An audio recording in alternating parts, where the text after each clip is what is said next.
1983 থেকে 84 সালে আমাদের এক্সপোর্ট হয়েছিল মাত্র 31 মিলিয়ন মার্কিন ডলার, 31। বাট 2022-23-এ আপনি দেখতে পাচ্ছেন কি অবস্থা, এটা অনেক বেশি, প্রায় 47 বিলিয়ন।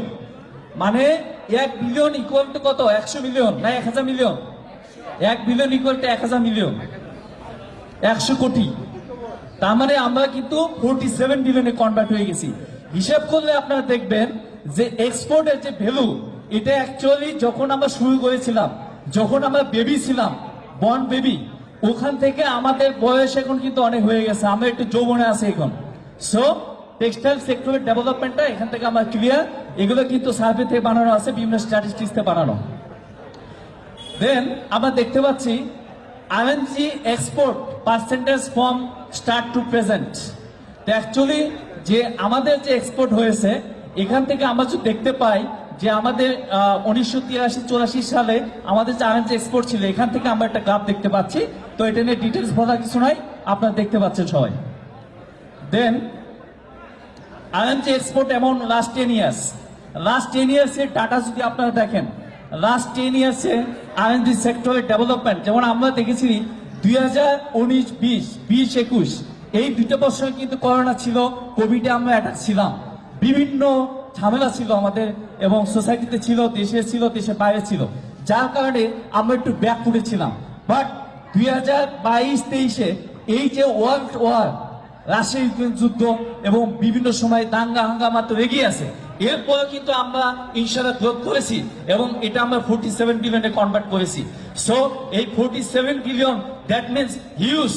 আপনারা হয়তো জানেন 2022-23 সালে বাংলাদেশের বাজেট ছিল কত, 7,685 কোটি টাকা, যেটা ভ্যালুতে আসে হচ্ছে বিলিয়ন, হচ্ছে 7 বিলিয়ন, কিন্তু আমরা এক্সপোর্ট করেছি কত, 47 বিলিয়ন। সো বাংলাদেশ গভর্নমেন্ট 1 বছরে যে বাজেট দেয়, আমরা সেটা ইনকাম করতে আমাদের সময় লাগে 3 মাস।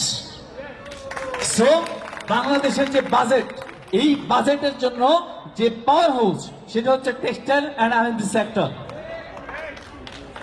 বর্তমানে বাজারে ইউরোপীয় ইউনিয়ন কিন্তু আমাদের থেকে হিউজ প্রোডাক্ট নিচ্ছে, সেক্ষেত্রে সেখানে আমাদের কন্ট্রিবিউশন কত, 2.28 বিলিয়ন, এবং এখানে অন্য অন্য দেশের কন্ট্রিবিউশন আছে। আপনি দেখেন চায়নার কন্ট্রিবিউশন ছিল 131 বিলিয়ন, কিন্তু আমাদের কন্ট্রিবিউশন হয়েছে 133 বিলিয়ন। অলরেডি আমরা কিন্তু ইউরোপীয় ইউনিয়নকে আমরা বেশি এক্সপোর্ট করছি চায়নার চেয়ে। সো আমাদের যে প্রেজেন্ট সিনারিও, এটা আমি দেখাচ্ছি, এবং ভবিষ্যৎ সিনারিও হচ্ছে চায়না যেমন প্রায় 300 বিলিয়ন এক্সপোর্ট করে, আমরা 47 বিলিয়ন এক্সপোর্ট করি। আপনারা যারা ইয়াং ইঞ্জিনিয়ার আছেন, টেক্সটাইল ইঞ্জিনিয়ার আছেন, আপনারা ইনোভেটিভ কাজ করবেন, ইনোভেশন শিখবেন, দেখবেন আমরা 100 বিলিয়নে চলে যাবো ইনশাল্লাহ। 100 বিলিয়নে গেলে আপনাদের কর্মসংস্থানে কোনো সমস্যা থাকবে না। থ্যাংক ইউ সবাইকে। 5টা বাজে, সময় শেষ আমার। থ্যাংক ইউ, আবার দেখা হবে ইনশাল্লাহ। এবং আমি শুধু আপনাদেরকে এটুকু আশ্বাস দিতে চাই যে আপনারা যারা ইউনিভার্সিটিতে পড়ছেন, পড়াশোনা শেষে 4 বছর শেষে নিজে একটা অবজেক্টিভ নিয়ে বের হবেন, এবং নিজে একটা অবজেক্টিভ বলতে আমি যেটা বুঝাচ্ছি, আপনার স্পেশাল একটা কোয়ালিটি নিয়ে বের হবেন।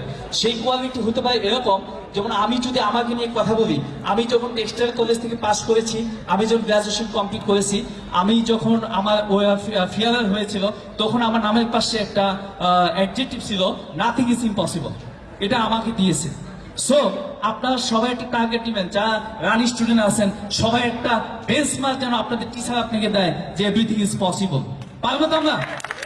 সো আমরা যদি আজকে থেকে চিন্তা করি, আমাদের ড্রিম, আমাদের ফোকাস যদি কারেক্ট হয়, মনে রাখবেন চাওয়াটা যত নিখুঁত হবে, পাওয়াটা তত সুনিশ্চিত হবে। জীবনে ভুল হবে, যেহেতু আমরা মানুষ, তার শয়তান পৃথিবীতে যতদিন আছে, মানুষ ততদিন ভুল করবে।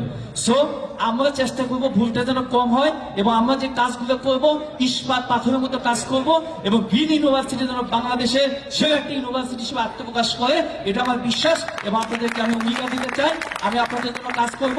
এবং পাশাপাশি আপনারা যারা গ্রিন ইউনিভার্সিটি পাস করেছেন এবং আপনারা যারা গ্রিন ইউনিভার্সিটিতে পড়ছেন, আপনারা অ্যাকোমোডেট হয়ে আর বেটার করার স্কোপ আছে, কারণ আপনাদের সবার পাংচুয়ালিটি অনেক ভালো, আপনাদের ক্যাম্পাসটা অনেক সুন্দর। অ্যাকচুয়ালি এই টাইপের ক্যাম্পাস বাংলাদেশে খুবই কমই আছে। সো আপনাদের সবাইকে ধন্যবাদ জানাচ্ছি, আজকে অনুষ্ঠানে যারা কর্তৃপক্ষে এবং আজকে যারা অনেক কষ্ট করেছেন এবং আমার মতো ক্ষুদ্র মানুষকে এখানে নিয়ে আসছেন, আর এই জন্য আপনাদের সবাইকে ধন্যবাদ জানাই আমি এখানে শেষ করছি। আসসালামু আলাইকুম।